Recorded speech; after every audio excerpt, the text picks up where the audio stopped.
a little brief. Great. And so just want to, introduce formally the Green Majority. And so I'm executive director, I'm a professor adjunct, but I'm executive director of the Green Majority. And for us, we are 501c4. And so we are fairly new, which is great. We are a sister organization of Democracy Green, and which I'm a co-founder of Democracy Green back in 2018.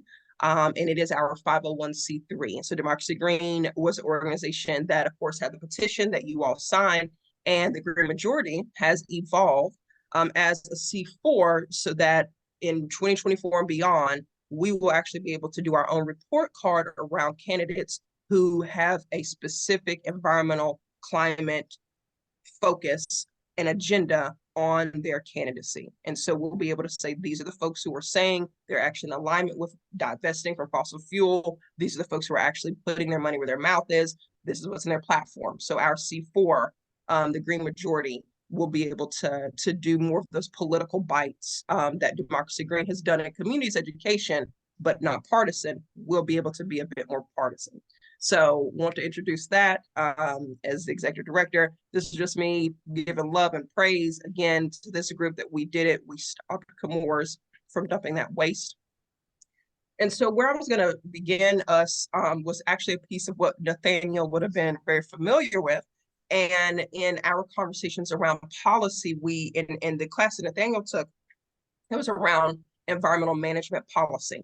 But in order to do that, we have to look at environmental justice as a whole. And many of us are already familiar, thanks to the anniversary and the celebrations, that the environmental justice movement was birthed here in North Carolina in Warren County. Right? The protests came to a head in the 1980s, 1982, but it was a movement that had been building, had been surging.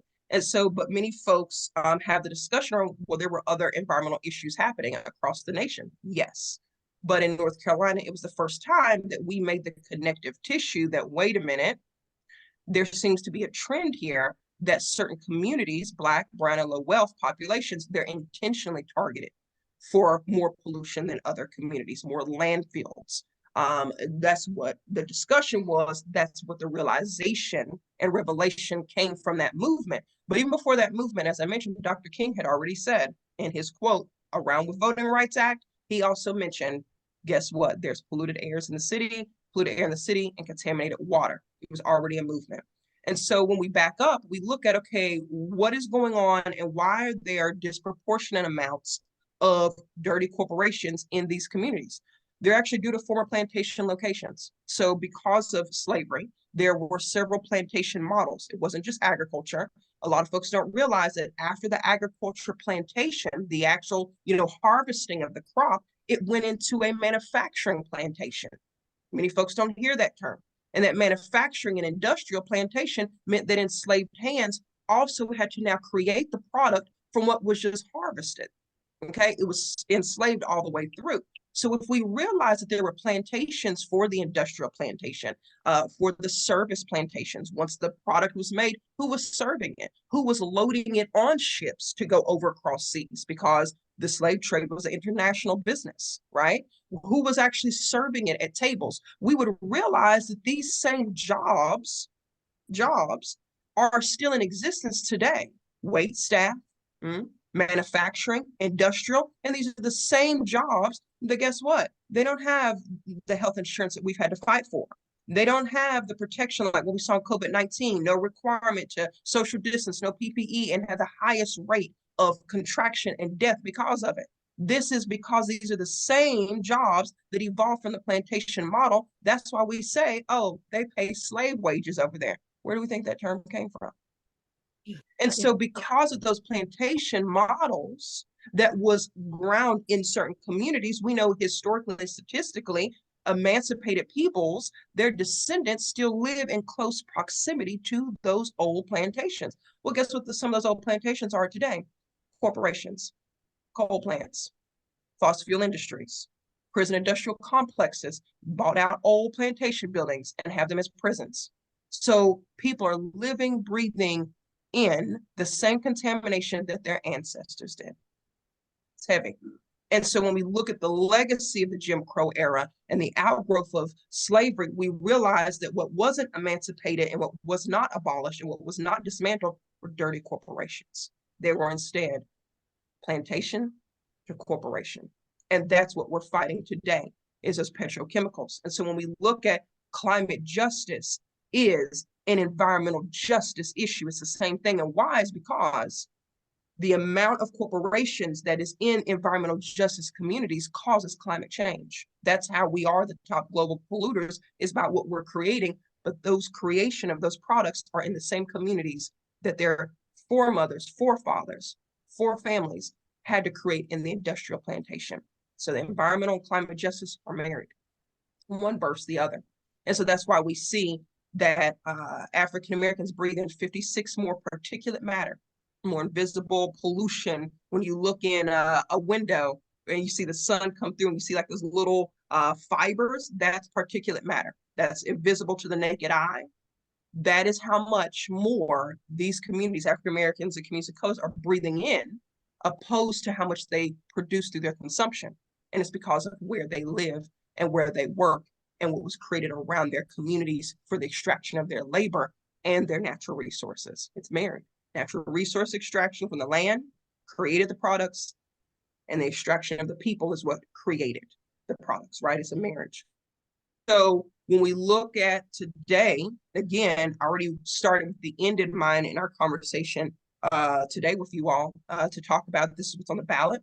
This is what the impact of the EPA, of the USDA not giving farmers their loans and the loan discrimination that's been historic around the U.S. Department of Agriculture. This is the impact today. Navy Federal, Wells Fargo, the decision of them not to actually give loans to Black and brown homeowners who are applying, but Wells Fargo can invest in a pipeline in North Dakota, right? And so we see this entrenchment of corporations who are just an outgrowth of the plantation model. That's who they are. It's the same identical industry. It's just been refurbed, rebranded. And that's who we're fighting, are the giants of what we thought was the past. They're very much the present. And that's why people of color are exposed to every pollution type from every source. That's industry, agriculture, all manner of vehicles, residential sources, and restaurant emissions, because it's all around our communities, urban heat islands. And I tell my students this, they're an urban heat island. When you live on a campus that is constantly being surrounded by development, high rises, pavement, it is creating an urban heat island where there's no natural dirt and soil to absorb the heat's rays. And it's heating up the very neighborhood and community that is surrounded by that pavement. And that can increase high blood pressure, and it does. It could create a higher blood temperature. And what we think are stress in students, anxiety in students, can literally be the stress from their environment, having to walk on campus. The diesel coming from the buses are trapped in that urban heat island. Our students are facing that now.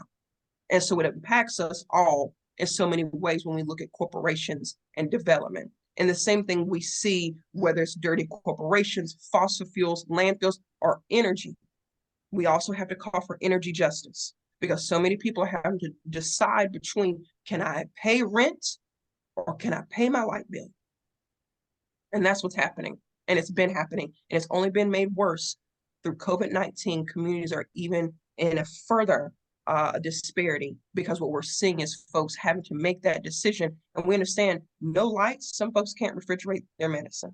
No lights, some folks can't run that machine, that CPAP machine they need, and the oxygen they need. This is what we're looking at in our communities. This is what's continuing. And so what is on the ballot?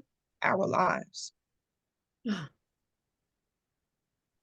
And so that's, I'll share it with you, but this was some of the graphics to land in some of that data of what the dire environment that our communities are having to wade through.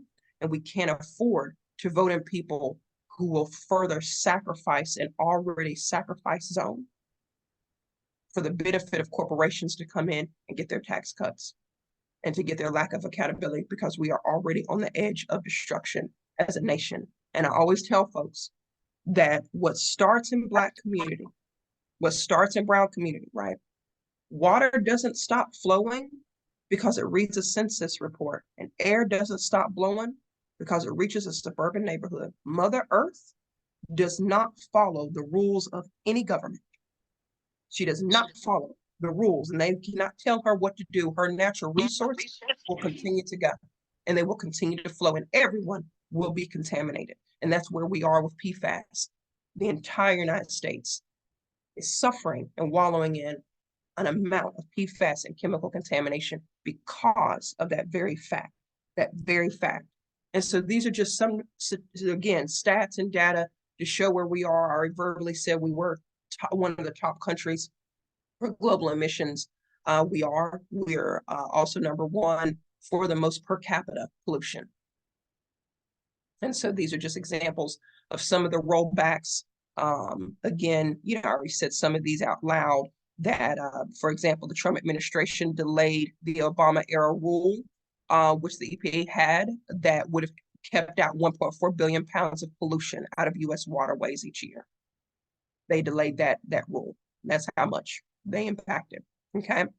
When we look at, they weaken regulations that would force coal plants to treat wastewater to curb toxic metals. Mention that, like arsenic and mercury. Even that administration opened up more than 93 million acres to logging in Alaska's vast national forest, which is one of the world's largest intact temperature rainforest, and it boasts the highest density of brown bears in North America and its trees, some of which are 1,000 years old, which means that this forest is responsible for absorbing more carbon than any other forest in the United States. And he opened it up for logging in the 2018 to 2020 era. That is recent. That's not 10 years ago. That's not 50 years ago. That's not 100 years ago. This is the impact. And it's that same corporate extraction that came from that plantation extraction method that just is taking and stealing people's lives and natural resources without counting up the cost. And so, I'll share this, but I hope this further, landed the plane, demand every candidate to show their environmental and climate justice agenda. What do they plan to do with the billions of dollars set aside for a greener future for all? And that's the question. When they get elected in, they need to have an answer that says, hey, you're about to come into the most money that an administration has ever given in the history of this nation. What are you going to do with that budget?